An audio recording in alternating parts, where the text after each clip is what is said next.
É inexistente considerar que o ser humano age como um robô, que nem um aperto de um botão, de um computador, de um celular e vice-versa. Muitas vezes a gente fica assim, ó, você fez, você fez, você fez, você fez. Aí tem esses 3 dedinhos apontando para os nossos defeitos. Eu fiz e eu recebi isto, isto e isto. Inexiste pessoas sem problemas no mundo. É todos os âmbitos, em todos os âmbitos. Em parentescos, então, nem se fala. Nós temos, muitas vezes, pessoas que estão dormindo conosco, estão do nosso lado, e são parentes nossos, bem próximos. Mãe, pai, irmãos, primos, primeiro grau e assim vai. Tios, tias, que nos desapontam a tal ponto que nós nos recuamos. Agora, eis uma reflexão. Quem não tem pecado, atire a primeira pedra. Qual de nós não temos pecados para ficar apontando o defeito do outro?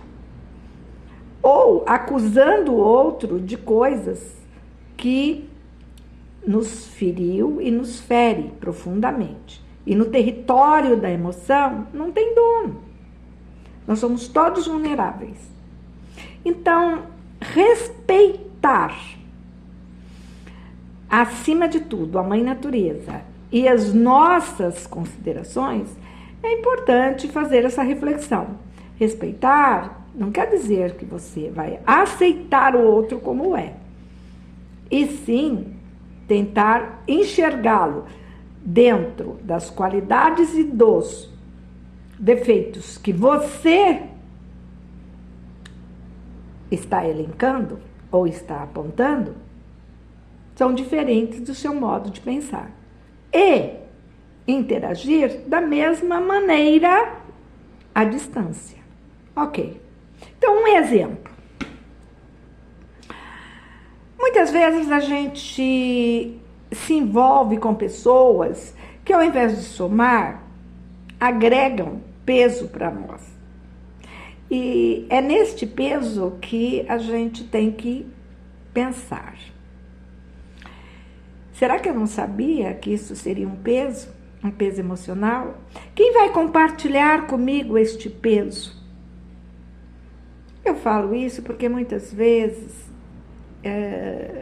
tem pessoas como eu que se isola, a chegar a um ponto de falar, onde que eu vou me isolar? Não tem mais lugar nenhum para me isolar. Vou me isolar de quê? De mim mesmo? Não dá. O ser humano tem que interagir. Muitas vezes no bojo dos nossos familiares, dos nossos parentes, tem atitudes que desabonam tanto, que machucam tanto, e às vezes a gente usa estas pessoas e esses apontamentos para ferir os demais, usar de ironia, de sarcasmo e de até distorção, dizendo coisas que são infundáveis, no sentido de quê? De acusar o outro. De acusar o outro de dizer, você foi capaz de fazer isso? Olha, diga-se de passagem, eu vou fazer uns apontamentos aqui que me fizeram repensar muito sobre muitas coisas da minha vida. Certa vez, eu estava em minha residência e tinha um garoto pequeno, em torno de uns 9 anos. Ele morava numa casa que foi tomado posse pela mãe e pelo pai, com mais irmãos, e a mãe o obrigava a ficar pedindo alimentos em porta em porta. Quando esse garotinho veio à minha porta, a primeira vez eu dei um pacotinho lá de arroz, açúcar, eu não me lembro bem o que foi, mas eu dei alguma coisa. Mas aquilo começou a virar hábito, sempre o garotinho ia lá e pedia. Um dia me passou pela cabeça, eu não vou fazer mais isso. Eu vou pegar esse garoto, vou chamar a mãe e vou dizer, senhora, eu vou dar pequena atividade para o seu garoto fazer. E aí eu vou, sim, dar o arroz, o feijão, a cesta básica, alguma coisa, mas por merecimento, e ele tem que perceber isso e a senhora tem que estar de acordo. A priori a mulher aceitou. E eu pedi para o garoto passar um lustramóveis na escada da minha casa, que era de madeira, uma escada pequena. Pedi para ele passar polimento, poliflor, no aro da minha bicicleta, e assim foi. De repente, não mais do que uma semana, veio um vizinho correndo e falou: Maria Luísa, corre, manda esse menino embora, agora. Eu disse: eu não entendi, como assim manda embora agora? E eu morava num lugar onde era tudo aberto. Tinha vários vizinhos na frente, de um lado, do outro. Era um condomínio onde todos os vizinhos estavam vendo a minha atitude. E aí, eu não entendendo, né, o que estava passando, eu falei: me dá uma explicação. Ele disse: venha cá, correndo. E eu fui até o portão. Quando chegou no portão, ele falou: olha lá. Eu vi um carro de polícia e a mãe do menino lá e tal. Eu falei: eu não estou entendendo. Aí ele disse: Maria Luísa, essa mulher fez uma denúncia contra você, dizendo que você é pedófila e que você fez um suborno com ela e com o filho. E que o filho estava aqui sendo abusado por você. Eu falei: abusado? Abusado como? Você estava pegando a criança, aliciando a criança para o lado sexual e para o lado de exploração. Eu fiquei simplesmente em choque. Eu falei: o quê? Bom, mas como eu sou muito impetuosa, eu falei: isso não vai ficar assim. O que eu fiz? Chamei o garoto e me dirigi ao policial e à mãe. E quando chegou lá, eu disse: peraí.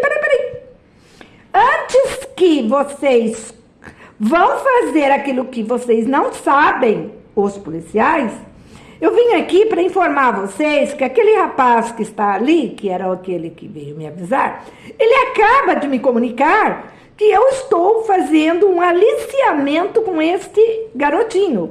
Enquanto a mãe que chamou vocês para fazer essa acusação contra mim é a que fica usando ele para ficar pedindo de porta em porta.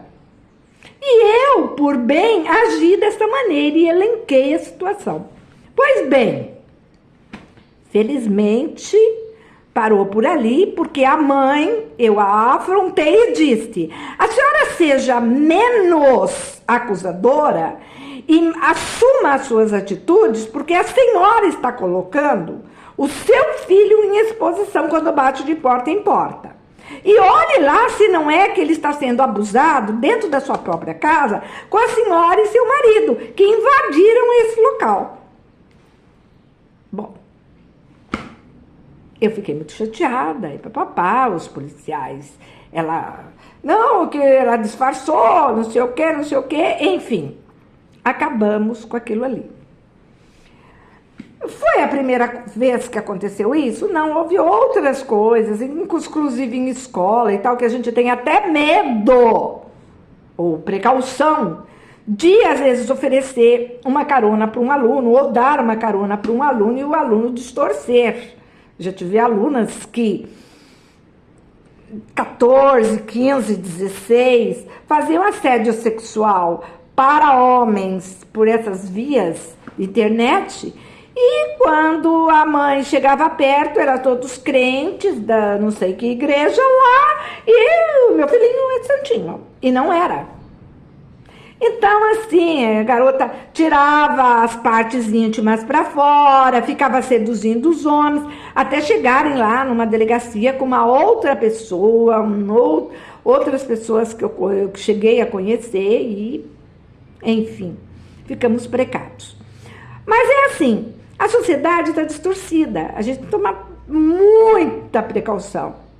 E além de tomar muita precaução, eu fico, às vezes, desapontado quando, às vezes, essas coisas incomodam, às vezes, no âmbito familiar. Porque, diga-se de passagem, todo mundo tem manchas familiares.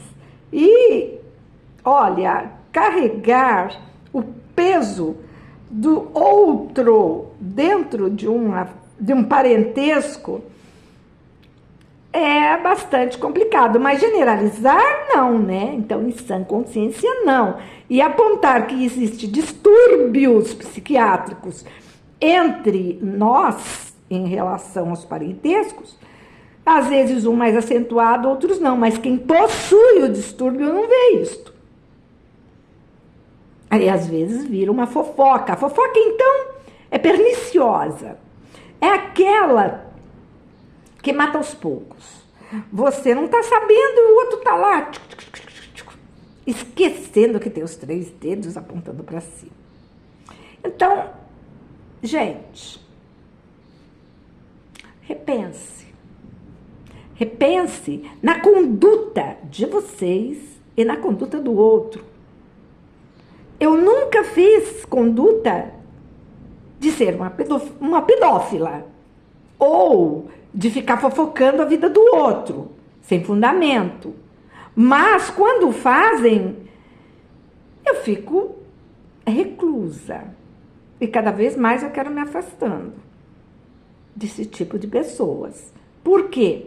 Porque essas pessoas não estão somando com energia boa, com energia de conhecimento, com energia próspera. Essas pessoas estão fulminando e cavando sua própria cova em relação àquilo que elas são incapazes de tomar como atitude para superar a si própria. Então, eu não estou aqui elencando que, eu faço isto, faço aquilo, eu trabalho desde não sei que idade, eu ajudei, não sei o quê, eu tenho síndrome de Nossa Senhora Aparecida, querendo ajudar todos e achando que todos vão para o céu. Já tive nesse patamar quando eu não tinha a maturidade que tenho hoje, mas hoje já é bem diferente. Então, eis não um pedido, eis uma alerta a repensar.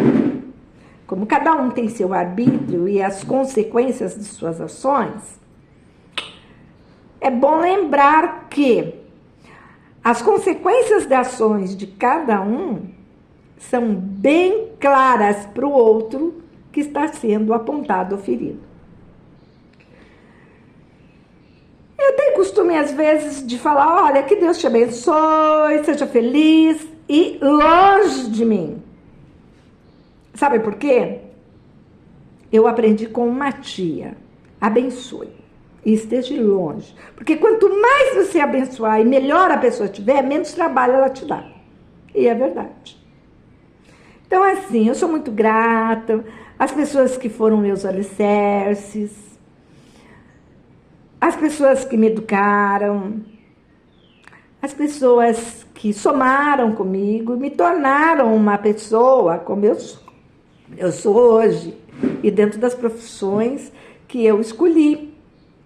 Porque educar é muito mais do que transmitir conhecimento. Educar é transformar, e às vezes a gente tem que ser exemplo. E eu, falar a verdade, nunca gostei de ser exemplo para ninguém, porque eu sou falha. Eu sou ser humano, eu não sou máquina, que nem um computador. Pense nisso quando vocês forem fazer esses apontamentos. Pense aonde que vocês devem avançar mediante aquilo que vocês estão retrocedendo. Pense que se o sucesso do outro foi atingido, o seu pode ser atingido também, depende da sua posição. Depende da sua capacidade, depende dos seus desafios, depende de como você faz para alcançar os seus objetivos dentro de um objetivo coletivo.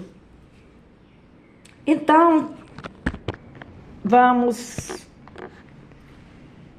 repensar, já que me tiram muitas vezes como apontamento de referência para um conselho. Conselho é bom, é necessário, mas quando ele é pedido por alguém, é porque alguém que me solicita, eu já provei a minha conduta ao longo dos anos. E é fácil? Não.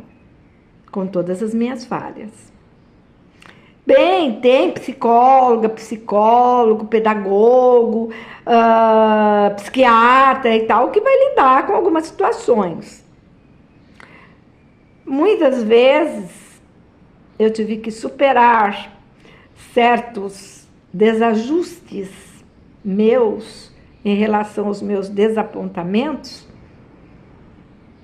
inúmeras vezes, com Deus, numa palavra religiosa, num líder religioso que estava falando lá a palavra, numa sintonia com outras pessoas que estão na sintonia de oferecer o melhor no sentido de valorizar o ser humano como todo, que não é todas as pessoas que estão nesse patamar. A gente só conhece a pessoa quando a gente convive com ela. A aparência não diz nada. Se dissesse, os políticos não enganariam tanto. As pessoas abastadas financeiramente não seriam tão bem respeitadas. Então, tudo é uma questão de convivência. A convivência mostra quem realmente nós somos. E o caminho para a sabedoria requer uma introspecção. É você olhar para você no seu interior, usar este olhar com a pergunta de quem eu sou, o que eu estou fazendo nesse contexto e o que me é possível e cabível dentro do momento presente. E eu posso adiantar que eu consigo ter essa resposta para mim, não para vocês. E nem quero que vocês as tenham, mas se perguntem. Porque aquele que conhece a si próprio, conhece a Deus. Já que somos o efeito da obra dele, em relação à vida e à natureza. Se respeitássemos ao ser humano, à natureza, e fizéssemos para o outro aquilo que o outro quer que você faça, então não é aquilo que você quer para você, aquilo que o outro quer para ele, talvez mudaria. E aí a gente tem essas síndromes, né, psicológicas. Eu até estava me perguntando outro dia, se tem uns psiquiatras como Augusto Cury, Ana Beatriz Barbosa e tantos outros que estão falando na internet, e diz assim, mas como que se identifica um TDAH, um psicopata, um isso, aquilo? Olha, gente, eu tenho aprendido bastante com essas pessoas, mas não adianta nada a gente identificar se a gente está vulnerável. E 90% da população mundial está acometida com distúrbios. Eu não vejo ninguém normal, nem eu. Mas dentro do padrão anormal, o que é normal dentro da sociedade de uma cultura, que é o modo de viver de um povo. Bem, eis aí uma reflexão para aqueles que costumam a me cobrar coisas que eu posso fazer e as que eu não estão ao meu alcance, eis aí elencando uma delas. Está ao meu alcance oferecer observações, lealdade, solicitude, respeito. O restante não depende de mim, depende de cada um. Faça a sua parte.